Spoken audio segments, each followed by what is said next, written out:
বৰ্তমান সময়টো হৈছে আনন্দ ফুৰ্তিৰ সময়। একাংশ মানুহে বনভোজ খাবলৈ গৈ পিকনিক খাবলৈ গৈ মৃত্যুমুখত পৰিছে। শ শ যাত্ৰীসকল শ মানুহে মৃত্যুমুখত পৰিছে। ইয়াৰ মূল কাৰণটো কি জানেনে? যদি আপুনি পিকনিক খাবলৈ সাজু হৈছে, বনভোজ খাবলৈ সাজু হৈছে, তেনেহলে আপুনি দূৰ দূৰণিলৈ ভ্ৰমণ কৰিবলৈ গৈছে, তেনেহলে কিছুমান কথা জনা উচিত। নতুন বছৰৰ উপলক্ষে সকলোৱে চাই যে বনভোজ খাবলৈ অলপ ফুৰিবলৈ অংশ মানুহে ফুৰিবলৈ ভাল পায়, তেখেতে কিন্তু নতুন বছৰৰ উপলক্ষে আৰু বেছি আনন্দিত হয়। কিন্তু কিছুমান ভুলৰ কাৰণে বহুত মানুহৰ মৃত্যুমুখত পৰে। কিয় পৰে জানেনে? কিছুমান মানুহে বেছি ফূৰ্তি কৰি পেলাই। ফূৰ্তিটো কি? চাওক, বহুত মানুহ এনেকুৱা আছে যে কৰবাত না কৰবাত এনেকুৱা ভ্ৰমণ বা পিকনিক খাবলৈ গলে তেখেতৰ ফুৰাটো লাগিবই, মদ লাগিবই। এনেকুৱা নিচা সেৱন কৰে, নিচা সেৱন কৰাৰ ফলত তেখেতে অতিৰিক্ত নিচা যেতিয়া কৰে তেখেতৰ মাইণ্ডছেটটো আউট হৈ যায়। তেতিয়া তেখেতে নিজেই কন্ট্ৰলত থাকিব নোৱাৰে, কি কৰে নকৰে। কোনো এনেকুৱা ড্ৰাইভাৰো আছে যে গাড়ী চলাই যায়, এনেকুৱা গাড়ীখন চলাই, তেতিয়া সি কিমান স্পীডত গৈছে, কোনটো ৰাস্তাৰে গৈছে, তেখেতে নিজেই মাইণ্ডছেট আউট হৈ থাকে। তেতিয়া কোনো না কোনো সময়ত তেখেতৰ মৃত্যু মুখত হবলগীয়া হয়, যিকোনো মুহূৰ্তত তেখেতৰ দুৰ্ঘটনাটো ঘটি যায়। এখন গাড়ী গৈ থাকে ঠিকেই, কিন্তু তেখেতৰ ড্ৰাইভাৰৰ ভুল নাথাকে, গাড়ীৰ ভিতৰতো ভুল নাথাকে। কিন্তু কি কৰে যে কিছুমান মানুহে সি নিজে ঠিকেই যায়, কিন্তু পিছফালে কিছুমান অভদ্ৰমানি কৰি আহি থাকে, সন্মুখৰ পৰা কিছুমান সুৰা সেৱন কৰি অভদ্ৰমানি কৰি আহি থাকে, খুন্দা এটা মাৰি দিয়ে, আঘাতপ্ৰাপ্ত হয়। আৰু মদটো খাই খাই লগত কি কৰে, ডিজে বক্স এখন লৈ লয়। ডিজে বক্সখন লৈ এনেকুৱা ভলিউম দিয়ে, নিজেতো পৰিচানি হয় আৰু চাৰিওফালে যে মানুহ থাকে তেখেতৰ মগজুখন নষ্ট কৰি দিয়ে।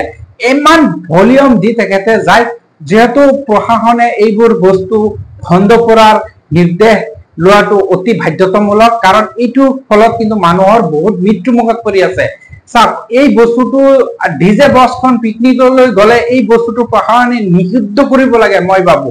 কাৰণ এই বস্তুৰ ফলত যেতিয়া গাড়ীৰ ভিতৰত ইমান ডাঙৰ ডাঙৰ বক্সখন লগাই দি কিন্তু কাৰোবাৰ খুচ নাথাকে, উদ্দামদলি কৰি নাচি থাকে, এনেকুৱা থাকে, মাইণ্ডটো ইয়াৰ ভিতৰত আহি যায়। যেতিয়া ড্ৰাইভাৰখন গাড়ী চালক যেতিয়া এনেকুৱা তেখেতৰো যেতিয়া মগজুখন অলপ খেলি মেলি লাগি যায়, তেখেত যিকোনো সময়ত দুৰ্ঘটনা পতিত হয়। মদ বা সুৰা সেৱন কৰি ডিজে বক্স বজোৱাৰ ফলত বহুত মানুহৰ মৃত্যু মুখত হৈছে। আৰু এনেকুৱা বাস্তৱ উদাহৰণ অসমত বহুত মানুহৰ জ্বলন্ত উদাহৰণো আছে। আজি চব খাই ড্ৰাইভাৰে গাড়ী চলাই আছে, এনেকুৱা মানুহ নাই যে শতকৰা 80 জনেই ৰাস্তাত কিন্তু মদ খাই গাড়ী চলাই আছে। ইয়াৰ কাৰণটো কি? নতুন বছৰ আহিলে যে মদ খাব লাগিব, সুৰা খাব লাগিব, এইবোৰ খাই উদ্দামদলি কৰি গাড়ী চলাব লাগে, স্পীডত চলাব লাগিব, এইটো এটা কথা হ'ল নেকি? এইবোৰ যি কৰে তেখেতৰ জীৱনৰ কোনো গেৰাণ্টি নাথাকে। তেখেতে নিজৰ জীৱনটো নিজেই শেষ কৰিব বিচাৰিছে। আৰু আপুনি যদি সুস্থ সচেতন এজন মানুহ আছে, তেনেহলে আপুনি বনভোজ খাবলৈ যাওক, পিকনিক খাবলৈ যাওক, দূৰ দূৰণিলৈ ভ্ৰমণ কৰিবলৈ যাওক, কিন্তু আপুনি সদায় নিজক বচাবলৈ নিজে সেফটি হৈ থাকিব। আৰু আপুনি যিখন গাড়ীৰে গৈছে সেইখন গাড়ীৰ যদি আপুনি নিজে চালক নহয়, বেলেগ কোনোবাই চালক আছে, তাক আপুনি ট্ৰাই কৰিব লাগিব সেই ড্ৰাইভাৰ বা চালকজনে ঠিক আছে কি না, সেই বস্তুটো আপোনালোকে চাব লাগিব, অত্যন্ত জৰুৰী।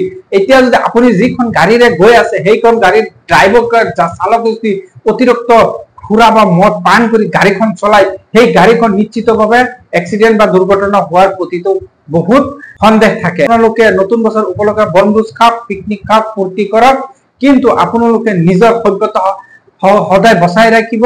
আৰু নহলে কিন্তু যিকোনো মুহূৰ্তত এনেকুৱা দুৰ্ঘটনা হৈ নিজৰ প্ৰাণ আহুতি দিবলগীয়া হ'ব।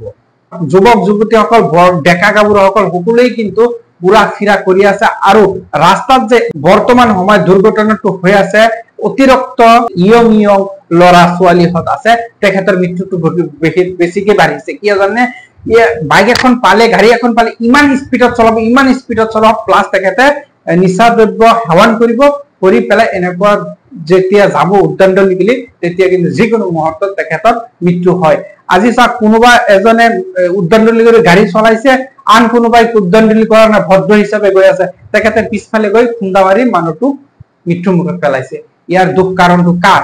মদ পান সুৰা কিবা আছে, এইবোৰ যদি আপোনাক খাই এনেকুৱা কৰে, তেনেহলে মৃত্যুৰ সংখ্যাটো বৰ্তমান বাঢ়ি থাকিব।